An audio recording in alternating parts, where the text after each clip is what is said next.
Yang bisa dipakai sekarang Instagram, ya Facebook udah hilang, udah hilang dari siang tadi, udah hilang. Ini pun Instagram ini nampaknya 2-3 hari ini hilang juga. Tak apa-apa, hilang kita buat yang baru.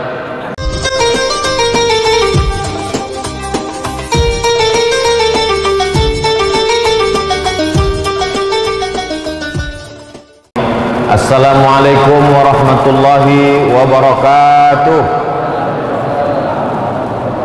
Alhamdulillah wassalatu wassalamu ala rasulillah Sayyidina wa maulana Muhammad ibni Abdillah wa ala alihi wa sahbihi wa man da'a bida'watihi wa istanna bisunnatihi ila yaumi liqa'i rabbih. Jamaah Masjid Maska Markaz Islami Bangkinang, Kabupaten Kampar, Provinsi Riau, yang hadir pada malam hari ini, pada malam yang ketiga Ramadan, maupun yang mengikuti program ini melalui streaming, melalui YouTube, melalui berbagai macam program, insyaallah baik yang langsung maupun tak langsung semuanya mendapatkan kemuliaan dari Allah Subhanahu wa taala. Amin ya rabbal alamin. Man qama Ramadan, siapa yang menghidupkan malam Ramadan imanan wa ihtisaban, hanya karena iman kepada Allah dan hanya karena mengharapkan balasan dari Allah bukan yang lain, ghufira lahu ma taqaddama min dzambih, maka diampunkan dosa-dosanya yang lalu. Di antara cara menghidupkan malam Ramadan, salat maghrib berjamaah, salat isya berjamaah, setelah itu tarawih, setelah itu witir, setelah itu tadarus atau kajian, setelah itu istirahat sejenak tidur, lalu kemudian bangun malam, salat sunat wudu, salat sunat taubat, salat sunat hajat, salat sunat tahajud, salat sunat mutlak, memperbanyak zikir, istighfar, tahmid, tahlil, lalu kemudian salawat, afdalul zikri la ilaha illallah Muhammadur Rasulullah. Itulah diantara yang diajarkan sunnah Rasulullah SAW, supaya malam-malam ini tetap mendapatkan qiyam. Qiyam artinya tegak, artinya tidak memejamkan mata. Kalau bulan-bulan sebelumnya kita sibuk dengan tidur, maka pada malam-malam bulan Ramadan ini dihidupkan dengan amal-amal. Adapun pada malam hari ini kita akan mengkaji satu hadis Nabi Muhammad SAW. Hadis ini disebutkan dalam kitab Sunan Ibni Majah. Ada 6 kitab Ahlus Sunnah wal Jamaah yang menjadi pegangan Ahlus Sunnah wal Jamaah. 2 sahih, 4 sunan. Sahih Bukhari, Sahih Muslim. 4 sunan, awalnya Abu, akhirnya Ibnu. Abu Dawud, Nasai, Tirmidzi, Ibnu Majah. Imam Ibnu Majah Al-Qazwaini. Qazwaini dari Teluk Qazwain. Qazwain itu tulisan Latinnya Caspian Sea, Bahrul Qazwain. Bahrul Qazwain itu sekarang terletak di antara Azerbaijan dengan Rusia.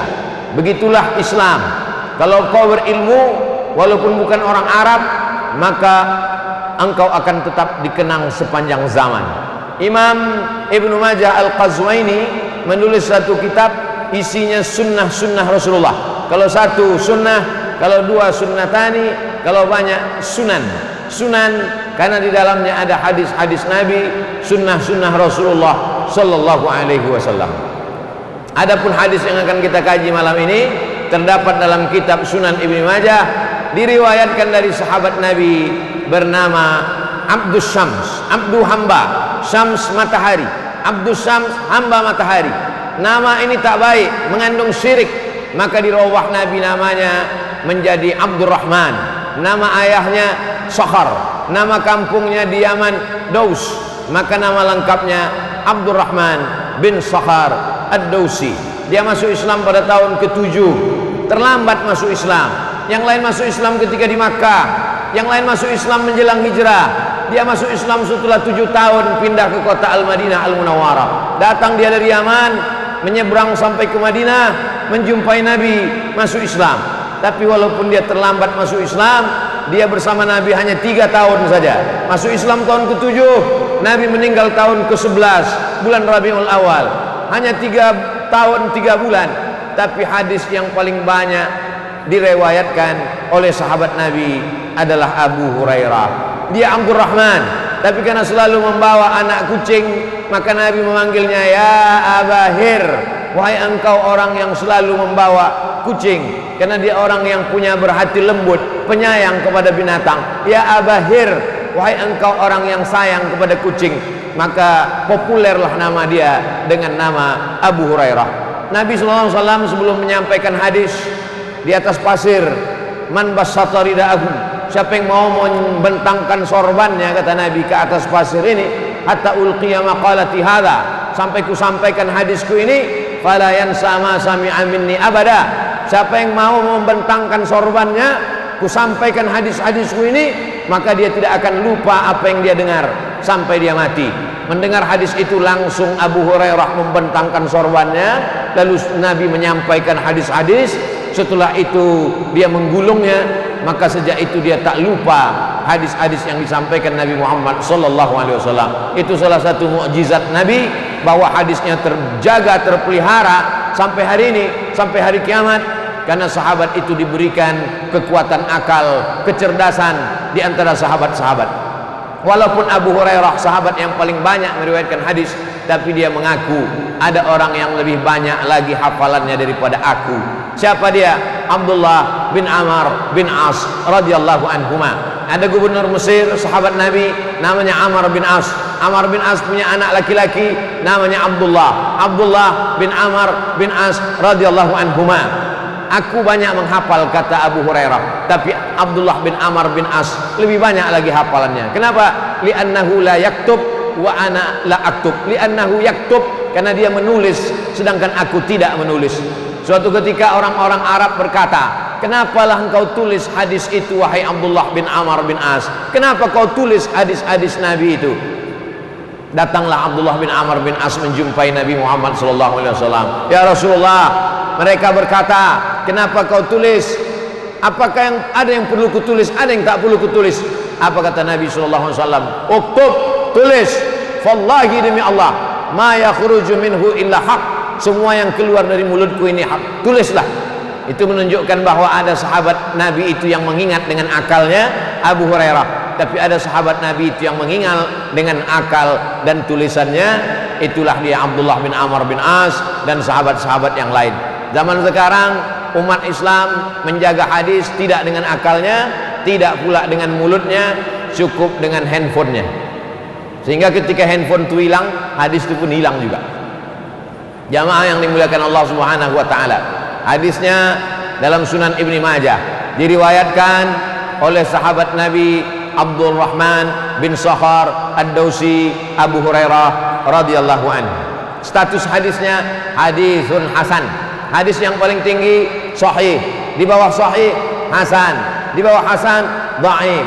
Sahih dengan hasan tak ada ikhtilaf antar ulama, boleh dijadikan dalil hukum. Dhaif 5 syaratnya baru boleh diriwayatkan. Bukan dalam masalah halal haram, bukan dalam masalah akidah, tidak ada periwayatnya yang kadzab, pendusta, penipu, pembohong, masih bernaung di bawah hadis sahih, dan dia untuk fadail a'mal. Kalau ada ustadz yang berceramah, Ramadan ini awaluhu rahmah, awsatuhu maghfirah, akhiruhu itqum minan nar, 10 pertama rahmat, 10 kedua ampunan, 10 ketiga jauh dari api neraka. Hadisnya dhaif, tapi masih cukup 5 syarat. Dia bukan dalam masalah halal haram, dia bukan dalam masalah akidah, masih bernaung di bawah hadis sahih, tidak ada periwayatnya yang kadzab, pendusta, penipu, pembohong, dan dia untuk fadail a'mal. Maka silakan, Allahumma barik lana fima razaqtana wa qina azaban nar. Hadis dhaif, tapi masih boleh diamalkan karena masih cukup 5 syarat. Tidak dalam masalah halal haram, bukan dalam masalah akidah, tidak ada periwayatnya yang kadzab, pendusta, penipu, pembohong, dan dia masih bernaung di bawah hadis sahih untuk fadail a'mal. Allahumma laka sumtu wa bika amantu ala rizqika aftartu bi rahmatika ya arhamar rahimin. Hadis dhaif, tapi masih boleh diamalkan karena bukan dalam masalah halal haram, bukan dalam masalah akidah, tidak ada periwayatnya yang kadzab, penipu, pendusta, pembohong, dan dia masih bernaung di bawah hadis sahih dan untuk fadail a'mal. Kenapa Ustaz ulang-ulang sampai 3 kali? Biar ingat. Diulang aja tak ingat, apalagi tak diulang. Adapun hadis yang akan kita kaji malam ini adalah inna mimma yalhaqul mu'min min amalihi wa hasanatihi ba'da mautihi, di antara amal yang tetap menyertai seorang mukmin walaupun dia sudah mati, dicabut malaikat maut nyawanya, masuk dia ke liang lahat, dimakan cacing tanah, tapi amalnya tetap mengalir. Dalam hadis ini ada 7 yang tetap mengalir. Bagi yang mencatat, anak-anak sekolah, 7 amal tetap mengalir setelah mati menghadap Allah Subhanahu wa ta'ala. Yang pertama, ilman 'allamahu wa nasyarahu, ilmu yang diajarkan dan disebarkan. Cobalah tengoknya adilnya Nabi Muhammad SAW. Seandainya Nabi mengatakan yang mengalir itu hanya ilmu yang diajarkan, betapa sedihnya kita yang bukan buya, bukan kiai, bukan tuan guru, bukan alim ulama, bukan profesor doktor, bukan buya. Kami tak pernah mengajar, tapi di situ dibuatnya 2, allamahu wa nasyarahu. Bukan mengajar saja, tapi ada satu lagi, nasyarahu. Apa arti nasyarahu? Share. Yang sanggup mengajar, mengajar. Tak sanggup mengajar, share. Share saja ilmu ini banyak-banyak. Like and share. Banyak sebarkan. Begitulah hebatnya. Dia bukan ustadz, bukan alim ulama, tapi ikut merekam kajian malam ini dengan kamera. Yang resmi 2, yang tak resmi banyak, dia sebarkan. Maka itu pun ikut dalam kategori allamahu wa nasyarahu. Kira-kira Ustadz Nazri yang mengimami kita tadi, berapa murid yang sudah khatam Al-Quran dengan beliau, berapa yang sudah hafal juz 30 dengan beliau, berapa yang tahu idgham, ikhfa, qalqalah, gunnah bila gunnah, makharijul huruf, sifatul huruf, bagaimana huruf fa, bagaimana huruf a, bagaimana huruf za. Berapa imam yang sudah diseleksi beliau, berapa imam yang lulus fit and proper test kabupaten kota Pekanbaru, musabaqah tilawatil Quran. Allamahu wa nasyarahu. Kalau sudah disebut ilmu, banyak kita berkecil hati. Kami ini hanya ibu rumah tangga Pak Ustadz, kami ini hanya emak-emak Pak Ustadz. Apa yang bisa kami ajarkan Pak Ustadz? Suatu ketika saya sedang di sekolah SD saya dekat masjid, pas azan zuhur, hayya 'alas shalah, kata muazin. Guru bertanya, apa jawab hayya 'alas shalah? Tak ada satupun di kelas yang bisa menjawab. Apa jawab kalau muazin hayya 'alas shalah? Saya angkat tangan, saya ibu, Abdul Somad, apa jawabnya? La haula wala quwata illa billah. Siapa yang ngajar kamu? Emak di dapur sambil mengacau gulai. Yang mak dulu kecil mengacau gulai, kita jalan main-main bawa pisau motong-motong, kentang motong-motong. Nanti kalau dengar la hayya 'alas shalah, hayya 'alal falah, sambut la haula wala quwata illa billah. Betapa ibu. Hari ini setiap saya mengajar la haula wala quwata illa billah, kalau kamu mendengar azan, sambutlah seperti yang diucapkan muazzin. Allahu Akbar sama, asyhadu alla ilaha illallah sama, asyhadu anna Muhammadar Rasulullah sama. Tapi ketika sampai hayya 'alas shalah, hayya 'alal falah, la haula wala quwata illa billah, ditutup dengan doa wasilah. Allahumma rabb hadhihi da'wati tammati wa salatil qa'imah ati sayyidina Muhammadan al-wasilata wal fadilah wasyarafa wad darajatal 'aliyatar rafi'ah wa ma'afullahu maqama mahmudan alladhi wa'ata innaka la tukhliful mi'ad. Ibu bukan guru, ibu bukan dosen, ibu bukan ulama, ibu bukan ustazah, tapi anak ibu mengajarkan itu, mengajarkan ke istrinya, diajarkannya ke cucu menantunya, diajarkannya ke tetangga, ke sahabatnya, menjadi ilmu yang mengalir. Oleh sebab itu jangan berkecil hati, walaupun kita bukan ulama. Bapak hanya seorang kepala rumah tangga, pulang dari memanen sawit, diajaknya anaknya sholat sambil berwudu, diajarkannya, nah mencuci tangan tuh begini, mana tahu ada sisi-sisi ikan, mana tahu ada bekas-bekas sawit, mana tahu ada bekas-bekas minyak, dicuci begini. Kalau membasuh, kalau mengusap telinga tuh, yang ini ke dalam telinga, yang ini ke daun telinga, yang ini ke dalam, yang ini keluar. Kalau berwudu, tengok siku mesti kena, tengok siku, celah tangan mesti digosok, jangan sampai tak kena air. Sepele, tapi satu hari berapa kali dia berwudu? Wudu subuh, wudu duha, wudu zuhur, wudu asar, wudu maghrib, wudu isya, wudu tahajud, mengalir pahalanya. La tahqiranna minal ma'rufi syai'a. Jangan pernah kau sepelekan walaupun amal kau kecil. Jangan bandingkan amal kita dengan Dr. Mawardi Muhammad Saleh. Jauh, tak bisa. Dia 13 tahun di Madinah, mengigaunya pun bahasa Arab. Capek kita kalau mau ikut itu. Mau berapa kitab usul fikih mau kita kaji, payah. Yang ringan-ringan saja, yang simple-simple saja, yang sepele-sepele saja. Wailun lil aqab. Celaka, celaka, tumit. Tumit ini celaka. Kenapa tumit celaka? Karena tumit tak kena air. Ketika berwudu, keran air dihidupkan, kena ujung, tumit tak kena, diajarkan. Tumit mesti kena. Celah-celah kaki masukkan kelingking, mesti kena. Sepele, remeh-temeh. Tapi berapa banyak orang tak sah sholatnya hanya gara-gara tidak sempurna wudunya. Bapak mengajarkan anak kencing jongkok, kakinya ditekuk, supaya apa? Supaya kantong air seni, air kencingnya kempis, habis keluar semua, menetes, setetes dua tetes, batal wudunya, batal sholatnya. Sepele, remeh-temeh, tapi dia menjadi amal jariah. Maka yang pertama yang bisa menyertai kita walaupun sudah mati, ilman allamahu wa nasarahu. Yang kedua, waladan salihan tarakahu, anak yang soleh. Anak soleh. Kenapa anak nomor 2? Karena banyak orang tak punya anak, berkecil hati, dihibur Allah Ta'ala. Kau boleh tak punya anak, tapi kau punya ilmu. Kau boleh tak punya anak, tapi kau punya buku. Kau boleh tak punya anak, tapi kau punya kitab. Maka ada ulama namanya Syekh Abdul Fattah Abu Ghuddah, menulis kitab Al-Ulama Al-Uzzab Alladzina Atharul Ilma Ala Zawaj. Ulama-ulama yang seumur hidupnya tak menikah karena lebih mengutamakan ilmu daripada menikah. Di antaranya Imam Nawawi. Sekarang orang kalau membaca kitab Al-Azkar, Imam Nawawi. Riyadhus Shalihin, Imam Nawawi. Raudhatul Talibin wa Umdatul Muftin, Imam Nawawi. Baca Sahih Muslim, tak paham isinya, baca syarahnya Al-Minhaj, syarah Sahih Muslim Ibn Al-Hajjaj, Imam Nawawi.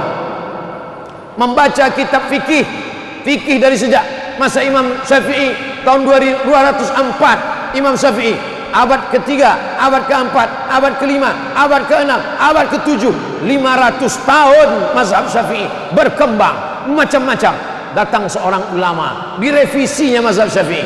Pendapat yang dhaif dia buang, pendapat yang bagus dia ambil. Maka ditahzibnya mazhab Syafi'i, ditulisnya kitab Al-Majmu' Syarah Al-Muhadzab yang ditulis oleh Imam Nawawi, meninggal tahun 676. Jarak dia dengan Imam Syafi'i 204 ke 676, 204, 3, 4, 5, 6, hampir 500 tahun jarak dari Imam Syafi'i kepada Imam Nawawi. Imam Nawawi tak punya anak, tapi sampai hari ini nama Nawawi tetap disebut orang di berbagai negeri, dari mulai Mesir. Jangan berkecil hati tak punya anak. Ini berapa banyak orang meneteskan air mata mengadu, "Buya, saya tak punya anak." Kenapa tak punya anak? Belum nikah. Nah, nikahlah. Ilman 'allamahu wa nasarahu. Yang kedua, waladan salihan tarakahu. Begitu hebatnya Nabi SAW. Anda yang pertama tadi langsung Nabi katakan anak yang soleh, orang langsung down, orang langsung jatuh. Nabi hibur, ilmu dulu, karena ilmu semua orang bisa berilmu, tapi anak tak semua orang bisa punya anak. Maka yang sudah punya anak alhamdulillah, yang belum punya anak al-kasbu wal ikhtiar. Ikhtiar, makan kurma muda, makan jus toge, makan pokat, makan semangka, makan kacang tanah, kacang hijau, kacang merah, kacang segala kacang dimakan. Tak ada yang sulit bagi Allah. Innama amruhu idza arada syai'an ayyakula lahu kun fayakun. Semua orang mengatakan istrinya sudah mandul, tak akan mungkin punya anak. Diponis orang sekampung mengatakan mandul, tak akan mungkin punya anak. Apa yang terjadi? Umur 99 tahun, Ibrahim alaihissalam mengandung istrinya Hajar. Hajar mengandung, melahirkan anak Ismail, umurnya 86 tahun. 86 tambah 13 tahun umur Nabi Ismail, lahirlah Ishak dari istri tua yang sudah divonis tak akan mungkin punya anak, bisa punya anak. Oleh sebab itu jangan pernah berkecil hati. Allah Ta'ala punya kuasa. Kalau sudah tua tak juga punya anak, husnuzan sama Allah. Mungkin kalau kau punya anak, anak itu pula menyebabkan kau masuk neraka karena dia sabu-sabu, narkoba, LGBT, perbuatan virus HIV/AIDS, melakukan perbuatan umat Nabi Lut, macam-macam. Husnuzan kepada Allah. Ada yang lebih tinggi makomnya daripada solat tarawih, ada yang lebih hebat daripada solat tahajud, ada yang lebih hebat daripada jihad fisabilillah. Apa dia? Ridho, menerima ketetapan Allah Subhanahu wa taala. Nikah sudah, makan obat sudah, pijat refleksi sudah, segala totok sudah, berbagai macam usaha sudah, tak juga menghasilkan. Berarti Allah ingin menempatkan engkau lebih hebat dari punya anak soleh. Apa dia? Ridho, menerima ketetapan Allah Subhanahu wa taala. Man lam yarda bi qada'i, siapa yang tak ridha menerima takdirku, walam yasbir bi bala'i, siapa yang tak sabar menerima ujianku, falyatlub rabban siwaya, carilah Tuhan selain aku. Mau kemana kita mencari Tuhan selain Allah Subhanahu wa taala? La ilaha illallah, la ma'budu bihaqqin illallah. Tak ada yang berhak sebenar-benar disembah kecuali Allah Subhanahu wa taala. Jadi yang punya anak, didiklah anak dari mulai TK Quran, SD Quran, PAUD Quran, SMP Quran, SMA Quran, SMK Quran. Adapun kuliahnya terserah dia mau jadi apapun, yang penting waladan salihan tarakahu, meninggalkan anak-anak yang soleh. Apa kata B.J. Habibie, Bahruddin Yusuf Habibie, orang yang IQ-nya lebih tinggi daripada Einstein, yang hebat, lebih tinggi lagi B.J. Habibie. Tapi di akhir hayatnya apa kata dia? Kalau bolehlah aku kembali muda, kalau bolehlah waktu itu berlalu, itu bisa mundur lagi, aku akan belajar agama Islam. Dia tetap ahli pesawat, tapi dia belajar agama Islam. Tapi mantan presiden kita B.J. Habibie itu hebat. Walaupun dia bukan ahli agama Islam, tapi berapa perjuangan dia untuk Islam. Ikatan Cendekiawan Muslim Indonesia, slogan Imtak dan Imtek. Imtak iman dan takwa, Iptek ilmu pengetahuan dan teknologi. Dialah yang menggelorakan otak boleh Jerman, hatinya tetap Makkah, hatinya tetap la ilaha illallah Muhammad Rasulullah sallallahu alaihi wasallam. Ustaz anaknya kuliah di mana? Sains Teknologi, jurusan komputer. Muhammad Mustafa A'zami, MM A'zami, mendapat gelar doktor dari Cambridge University, Inggris, membela Islam dari serangan-serangan orientalis. Tapi anaknya tidak jurusan hadis, anaknya bukan jurusan tafsir, anaknya bukan jurusan usul fikih, anaknya belajar komputer di Amerika. Lalu orang pun komen, masa anak profesor ahli hadis belajar di Amerika? Dia memang belajar komputer, tapi yang dia buat apa? Dia menjadi seorang programmer. Dulu orang kalau mau mencari hadis, buka Sahih Bukhari, tak dapat. Buka Sahih Muslim, tak dapat. Buka Sunan Abi Daud, tak dapat. Buka Sunan Nasai, tak dapat. Buka Sunan Tirmidzi, tak dapat. Buka Sunan Ibnu Majah, tak dapat. Buka Muwatta Malik, tak juga ada. Buka Sunan Ad-Darimi, tak juga ketemu. Buka Musnad Ahmad bin Hanbal, tak juga ketemu. Tutup kitab, hadis tak dapat, debunya dapat. Tapi begitu programmer membuat program Alfiyah 1000 kitab dalam satu CD, satu flash disk, awal dulu dalam bentuk CD Alfiyah, lalu kemudian berkembang menjadi Syamilah, awalnya 3 giga, melompat menjadi 20 giga, menjadi macam-macam sampai tera. Akhirnya orang sekarang tinggal klik, ketemu hadis, copy paste. Berapa anak-anak muda kita yang bukan jurusan tafsir, bukan jurusan hadis, tapi waladan salihan, dia tetap soleh. Pakaiannya memang bukan pakaian ustaz, dia tidak pakai jubah, dia tidak pakai koko, bajunya biasa saja, tapi isi di dalamnya komputer yang untuk memudahkan umat Islam belajar agama Islam. Sekarang orang kalau mau baca Quran tebal sekali. Quran isinya Quran, tajwid, tafsir, asbabun nuzul. Quran, tajwid, tafsir, asbabun nuzul, tebal sekali. Saya menantang anak-anak Kabupaten Kampar, anak-anak muda yang kuliah di UIN, di Fakultas Sains Teknologi, coba kalian buat Quran digital, cukup dengan satu barcode, satu ayat. Bisa tak kalian buat satu barcode, satu ayat? Ketika Quran ini diklikkan barcode-nya, klik, langsung keluar suara Ustadz Nazri. Bismillahirrahmanirrahim. Tak pula bisa mirip. Bisa tak kalian buat? Daripada dia baca tafsir tebal tak tentu arah, cukup dengan satu barcode, diklikkan, langsung keluar suara Ustadz Nazri. Kalau kebetulan ayat itu tentang fikih, langsung keluar penjelasan Dr. Mawardi Muhammad Saleh. Kalau kebetulan di situ ceramahnya umum, langsung keluar suara Ustadz Abdul Somad. Saya ada juga situ kan, sampai tadi. Bisa tak kalian buat? Tantangan.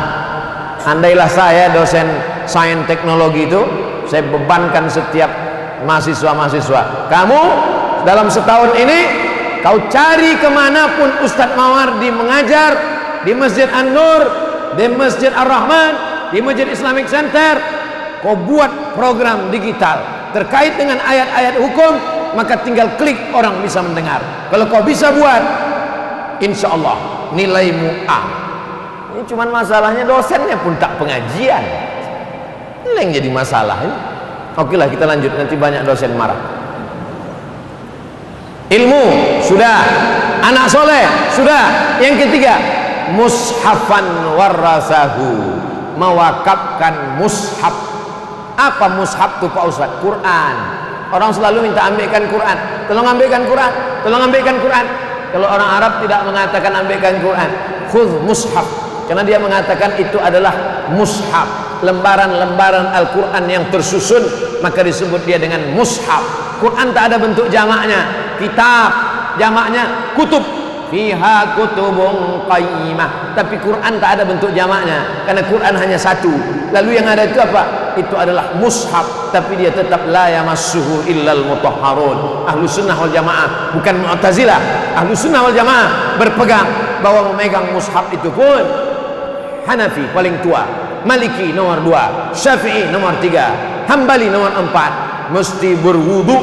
Tapi saya mau menjelaskan bahwa mewakafkan mushaf, alhamdulillah sekarang program-program wakaf mushaf Al-Quran. Berikut ini penyerahan wakaf mushaf Al-Quran sebanyak 1000 eksemplar, disebarkan ke suku Talang, suku Akit, suku Laut, suku Sakai, disebarkan ke desa terpencil.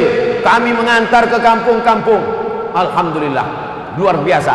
Dan Yayasan Tabung Wakaf Umat di Pekanbaru, 16 programnya, di antara program yang paling banyak diminati orang adalah wakaf Al-Quran. Tapi wakaf Al-Quran ini jangan macam-macam.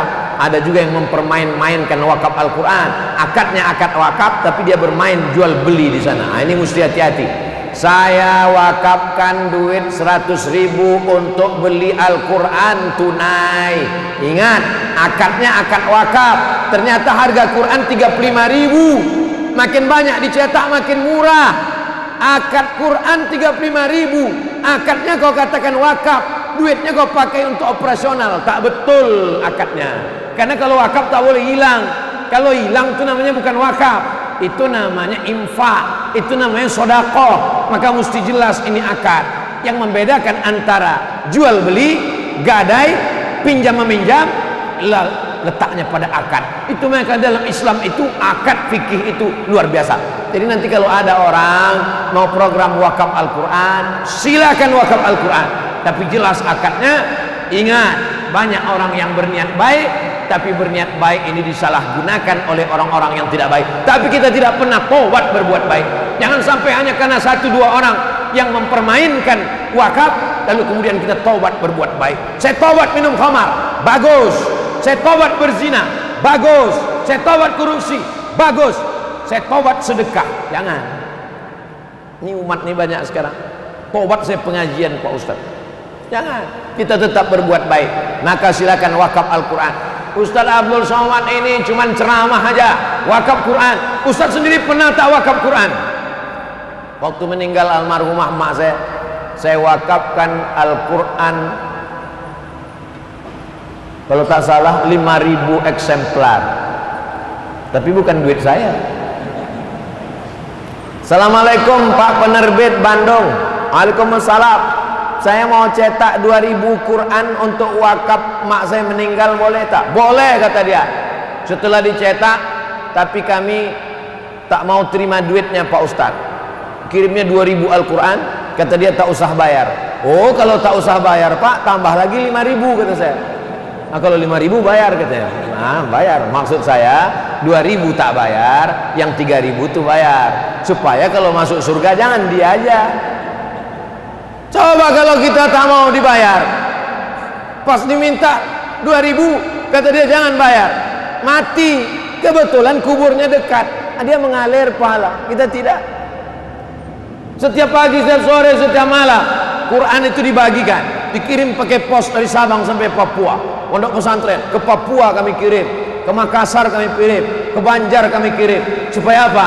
Pesantren, rumah tahfiz, rumah Quran, anak yatim, fakir miskin, duafa, jompo. Yasin sudah terlalu banyak. Saya singgah ke masjid, ke surau, ke langgar musola, Yasin berserak-serak. Yasinnya udah hancur, fotonya yang ada, foto selfie pula tuh. Maka kalau yang selama ini buat Yasin, bukan saya katakan tak bagus, bagus, mantap, tapi udah terlalu banyak. Kalau budgetnya ada 2 juta, belikan Quran 200.000. 1 juta 5 Quran, 2 juta 10 Quran. 1 di rumah anak yatim, 1 di masjid, 1 di surau, 1 di langgar, 1 di musola. Di rumah tetap ada. Jangan sampai di rumah kita tak ada Quran. Mushafan warathahu, mewakafkan Al-Quran. 4, masjidan banahu, membangun masjid. Sanggup bangun masjid dengan duit sendiri, bangun. Tak sanggup bangun masjid dengan duit sendiri, pakai APBD. Contohnya mana? Masjid ini. Masjid ini luar biasa perkembangannya. Saya pertama pulang tahun 2008, dibawa ke masjid ini ceramah. Di bawah ini ember dulu, ember bocor. Sekarang alhamdulillah sudah tak bocor lagi, tapi lumutnya masih macam dulu. Saya ceramah di sini, pengajiannya hari Selasa subuh, membaca kitab At-Targhib wa Tarhib Al-Hafiz Al-Munziri 1000 lembar. Disuruh Ustaz Mawardi Abdul Somad mengajar, bacakan kitab Targhib wa Tarhib. Malam ba'da Isya, habis itu saya tidur di belakang di kantor MUI. Di belakang itu ada tempat tidur, berdua sama imam. Mana Pak Imam itu sekarang? Dua, ada kamar di belakang tempat saya. Tidur di kantor MUI. Sekarang ini aja baru di hotel-hotel, dulu di kantor MUI. Apa itu yang dimuliakan Allah Subhanahu wa taala. Nah, maka oleh sebab itu bangunlah masjid. Insya Allah yang datang malam ini sebelum mati berniat bangun masjid. Tak yakin. Semua yang hadir malam ini, yang mendengar ceramah ini, yang mengikuti program ini, baik langsung tak langsung, sebelum kita mati kita insya Allah membangun masjid. Maka semangat cari duit, semangat terus. Yang jualan jual semua, tapi jangan sampai tanah orang kalian jual. Yang punya tanah kosong, tanam sawit, tanam gota, karamba ikan, usaha terus, jualan. Niatnya apa? Niat bangun masjid. Di Turki ada masjid, namanya aneh.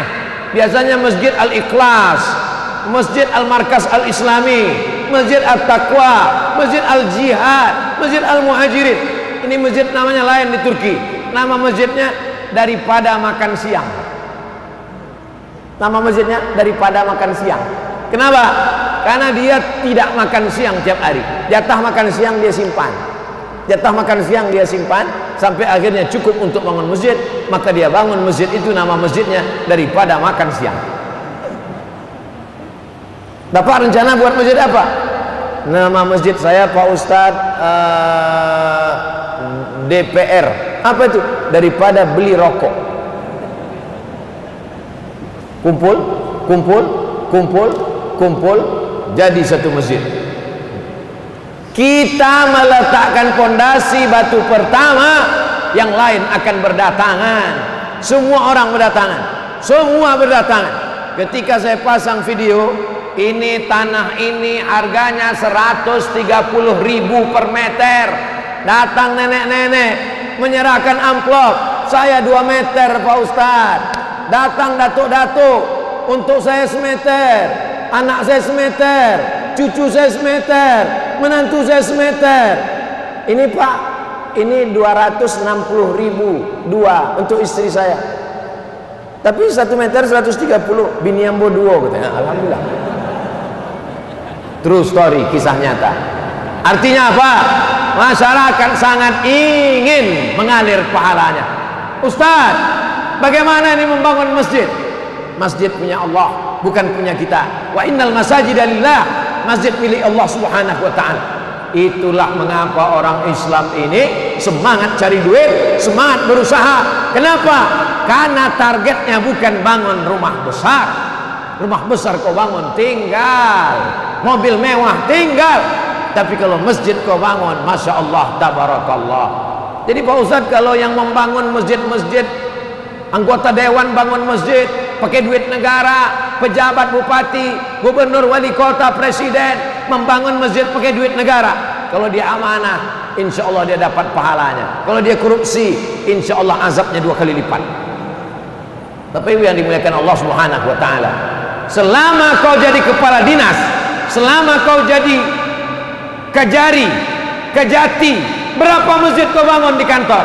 Selama kau jadi pejabat, berapa masjid kau resmikan? Alhamdulillah Pak Ustaz, setiap saya pindah, setiap pindah bangun masjid. Mantap. Ustaz Somad, nanti kita meresmikan musola. Musola? Kalau musola cari ustaz lain aja lah, kata saya. Ini musolanya lain Pak Ustaz. Jalanlah kami dari kota Jambi, jauh pula, udah jauh musola pula. Di mana nih? Menjumpai Kapolsek. Menjumpai Kapolsek. Rupanya Pak Kapolsek membuat masjid dari iuran para polisi, para jamaah, orang yang urusan, orang yang datang. Jadi satu musola di Polsek. Bayangkan dengan kekuasaan bisa kau mendirikan rumah Allah SWT. Kalau kau bisa bangun dengan duitmu, pakai duitmu. Kalau kau bisa bangun dengan tanda tanganmu, pakai tanda tanganmu. Abdul Somad duit tak ada, tanda tangan tak ada, tapi endorse ada. Pakai endorse. Nah itulah, maka jangan heran kalau Instagram saya itu isinya endorse saja. Yang bisa dipakai sekarang Instagram, ya Facebook udah hilang, udah hilang dari siang tadi, dah hilang. Ini pun Instagramnya nampaknya 2-3 hari ini hilang juga.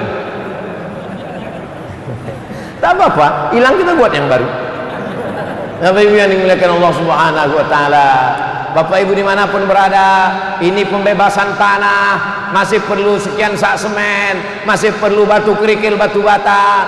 Bagi yang ada ke lapangan rezeki, tolong transfer ke nomor berikut ini, mengalir pahalanya. Tentu sedikit banyak, walaupun tak dapat penuh ke atas, penuh ke bawah dapat.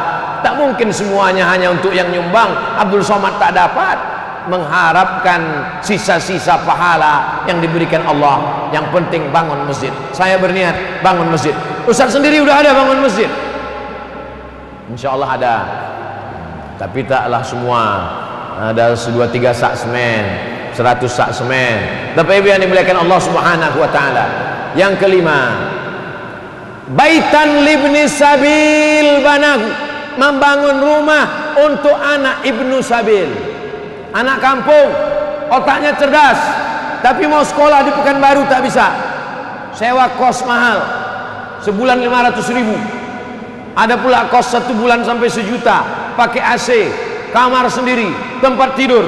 Ada orang kaya. Ustaz Somad, saya punya kos-kosan 100 pintu, 3 pintu saya wakafkan untuk anak ibnu sabil. Mantap, inilah yang mengalir. 100 pintu rumah kosmu di daerah Panam, orang kuliah di sana, ada Undri, ada UIN, anak kuliah beribu orang. UIN aja mahasiswanya 30.000 orang. Tidak semuanya anak mampu, sebagiannya tinggal di masjid, sebagiannya mencari rumah kos-kosan. Bayangkan kalau ada kos gratis. Syaratnya cuman kau hafal Quran, berprestasi, IQ-mu tinggi, IP-mu 3,7 sampai 4, silakan tinggal di sini. 100 pintu rumah kos saya Pak Ustaz, 3 saya wakafkan fisabilillah. Mantap. Sampai sekarang belum ada lagi. Bapak Ibu yang dimuliakan Allah Subhanahu wa taala, kalau mau dicari duit, duit juga dapat. Kalau mau cari rumah, rumah juga dapat. Kalau mau cari harta, harta dapat. Tapi akhirat kau tak akan dapat. 100 rumah kosmu, begitu kau mati, anak, menantu, cucu, bini habis mengambilnya, tinggal semua. Tapi ada 3 yang kau buat situ. Rumah, kos, wakaf. Syarat tinggal di sini. Anaknya cerdas, hafal Quran, IP 3,7 sampai 4. Itulah yang akan mengalir karena sudah memudahkan urusan. Lapang alam barzahmu, terang kuburmu. Gara-gara apa? Yang kelima, baitan libnis sabil banahu, membangun rumah untuk anak-anak ibnu sabil. Asal ibnu sabil ini orang putus belanja, datang dari Payakumbuh mau pergi ke Pekanbaru, berhenti di Bangkinang, putus belanja. Ibnu sabil namanya. Ibnu sabil ini dapat jatah zakat. Innamas shadaqatu lil fuqara wal masakin wal amilina 'alaiha wal mu'allafati qulubuhum wa fir riqab wal gharimin wa fi sabilillah wa ibnis sabil. Ibnu sabil, ibnu anak sabil jalan, dibacanya Quran. Ibnu sabil anak jalan, anak fang. Apa pula itu ibnu sabil? Ibnu sabil orang yang putus belanja. Sekarang tak bisa lagi karena macam-macam orang jadi penipuan semuanya. Betapa banyak kalau sudah dekat Ramadan anak ibnu sabil bermunculan. Berhenti dia di Masjid Simpang Bingung, dikatakannya dia putus belanja mau pergi ke luar kota. Habis itu naik bis lagi dia dari arah Sekijang, berhenti lagi di Kulim. Itu aja lah kerja dia 2 hari. Mengaku ibnu sabil, penipuan, penjahat, berkedok agama. Tak betul. Tapi kita jangan sampai tobat untuk beramal soleh. Kita buatkan baitan libnis sabil, rumah untuk anak ibnu sabil. Rumah jompo bisa, rumah anak yatim piatu bisa. Udah kusampaikan ya Allah. Memang kusampaikan di Masjid Markas Islami Bangkinang, Kabupaten Kampar, Riau. Tapi video ini ditonton orang seluruhnya. Saudara-saudaraku yang sedang bekerja di Hong Kong, bekerja di Bangkok, bekerja di Saudi Arabia, bekerja di Malaysia, di Brunei Darussalam, kalian buat rumah untuk ibnu sabil di kampung kalian. Buat rumah Quran, rumah Quran. Pagi anak belajar TK Quran, malam maghrib mengaji dari maghrib ke isya, sore ibu-ibu pengajian wirid yasin, mengalir pahalanya. Buatlah yang sibuk selama ini untuk membeli TV besar, kulkas besar, mobil besar, silakan kau beli. Tapi ingat, berapa banyak orang di kampung mati tak meninggalkan apa-apa. Abdul Somad tak ada kepentingan. Abdul Somad hanya ingin mengingatkan bahwa rezeki yang kita cari pergi pagi pulang petang, peras keringat banting tulang, tinggal yang tetap mengalir. Nih yang kelima. Yang keenam, nahran ajrahu, mengalirkan sungai. Sungai itu apalagi dialirkan? Sungai Kampar mengalir, Sungai Indragiri mengalir, Sungai Siak mengalir, Sungai Rokan mengalir. 4 sungai besar memotong pulau Sumatera dari pantai timur ke pantai barat, dari pantai barat ke pantai timur.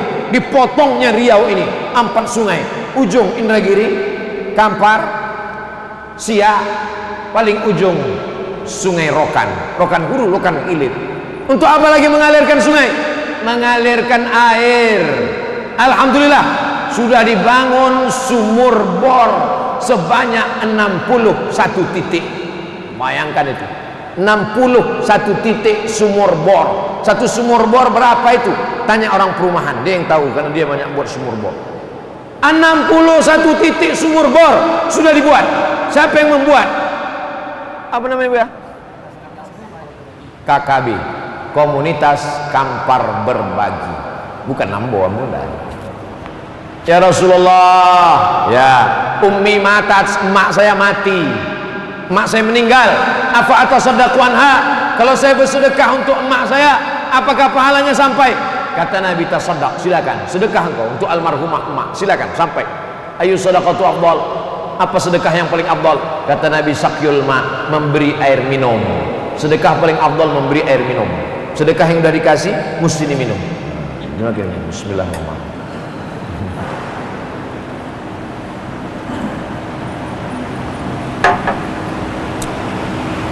Macam mana nikmatnya lewat ke tenggorokan, begitu juga lah nanti mengalir di alam barzakh orang yang bersedekah sumur bor.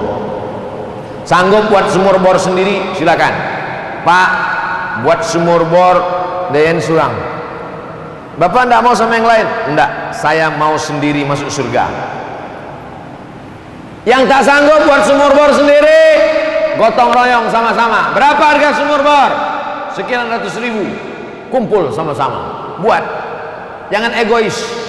Nanti tak maulah Pak Ustadz, kami dikubur bagi-bagi. Oh enggak. Jangan pakai logika berpikir dunia. Man yassara an mu'sirin, siapa yang memudahkan urusan orang di dunia, yassarallahu anhu yaumal qiyamah, dimudahkan Allah urusannya pada hari kiamat. Bapak Ibu, masalah air ini tidak pernah masalah. Asal dibuka keran mengalir air, asal dibuka keran mengalir air, asal dibuka keran mengalir air. Coba masuk ke hutan, coba masuk ke hutan. Ustadz Abdul Somad ini bukan Ustadz kota, Ustadz Abdul Somad ini bukan Ustadz metropolitan, Ustadz hutan. Masuk hutan, keluar hutan, sampai kami di dalam hutan 5 jam naik sepeda masuk ke hutan, tidur di atas musola, tidur di atas musola kayu, lantainya semen pecah-pecah, retak-retak. Jam 3 malam, jam 4 malam bangun mau buang air kecil, turun ke bawah, gelap sendirian. Tak mungkin kita bangunkan orang, ketahuan lah Ustadz ketakutan. Turun sendiri. Takut hantu Pak Ustadz? Hantu tidak, tapi waktu mau masuk hutan itu tertulis besar-besar, konservasi alam harimau Sumatera. Dinaikkan air dulu ke atas. Mau pakai diesel, berapa minyaknya? Tak bisa. Oleh sebab itu maka sumur bor ini amat sangat berarti buat saudara-saudara kita di gunung, amat berarti saudara-saudara kita di hutan. Maka siapa yang sudah 61 sumur, kita doakan meningkat terus. Yang mau buat sumur bor silakan datang komunitas Kampar Berbagi. Kami baru saja pulang dari wisata alam surga yang tersembunyi Batu Tilam. Pak Kadesnya ada sekarang di sini. Sengaja tak saya tunjukkan, nanti banyak yang mau wawancara. Bapak Ibu yang dimuliakan Allah Subhanahu wa taala, maka ini peluang kita untuk membuat sumur bor, sumur bor, sumur bor. Pondok pesantren, santrinya 1000, WC-nya 3. Bayangkan berapa yang ngantri. Berapa banyak orang yang buang air kecil, buang air besar di bawah pokok kelapa. Patutlah kelapa muda itu masin. Tapi kalau kita punya duit, datang. Buya, berapa santri awak ini? Ada 1000 uang. Berapa perlu WC? Berapa perlu toilet? Berapa perlu kamar mandi? Berapa perlu sumur bor? Untuk apa? Kami mendata dari komunitas Kampar Berbagi. Jangan lupa transfer ke nomor berikut ini. Lah, tinggal potong aja video kau Buya. Tapi yang dimuliakan Allah Subhanahu wa taala, yang terakhir, yang ketujuh, shadaqatan akhrajaha min malihi. Sedekah yang dia keluarkan dari hartanya, fi sihatihi, waktu dia masih hidup, wa hayatihi, waktu sehat, waktu hidup, yalhaquhu ba'da mautihi, maka akan mengalir untuk dia setelah mati. 7. Tapi selama ini katanya Pak Ustadz 3 saja. Idza matal insan, kalau manusia mati, in qata'a amaluhu, amalnya putus, illa min salasin, kecuali dari 3. Shadaqatun jariyah, ilmun yuntafa'u bih, waladun salihun yad'u lah. Itu hadis sahih Muslim. Yang 3 itu sahih Muslim. Sedangkan yang kita kaji malam ini dalam Sunan Ibni Majah. Kontradiktifkah dia? Tidak. Kalau ada hadis kontradiktif dengan satu hadis, namanya mukhtaliful hadis. Ulama pertama yang membahas mukhtaliful hadis Imam Muhammad bin Idris Asy-Syafi'i, nama kitabnya Ikhtilaful Hadis. Tidak ada kontradiktif. Anak soleh, ilmu yang bermanfaat, sedekah jariah, ditambah dengan yang 7 tadi. Bahkan ada sebagiannya disebutkan yang ada dalam 3 hadis ini ada di yang 7, tapi yang ada di yang 7 tak ada di dalam 3 hadis. Intinya, mari kita semangat bekerja, mari semangat cari duit, tapi yang mau dibuat adalah yang 7 ini, insya Allah. Itulah kaji kita pada malam hari ini. Lebih kurang 50 menit kita bersama. Mudah-mudahan apa yang kita kaji ini bernilai amal soleh, kita amalkan. Yang muda-muda semakin semangat, yang tua-tua pun lebih semangat. karena yang tua-tua ini mau mati, mau masuk ke liang kubur, mau masuk ke liang lahat. Jangan lagi ganti mobil, jangan lagi ganti rumah, berpikirlah apa yang akan kita persiapkan menuju alam barzakh. Yang muda jangan semangat, yang tua jangan putus asa, yang muda jangan terlalu bersemangat, tapi hidup ini yang paling penting adalah apa amal soleh yang kita amalkan. Para asatiz, para tuan guru, mohon maaf atas segala kesilapan. Terima kasih segala perhatian. Aku qauli hadza astaghfirullah li wa lakum. Wassalamualaikum warahmatullahi wabarakatuh.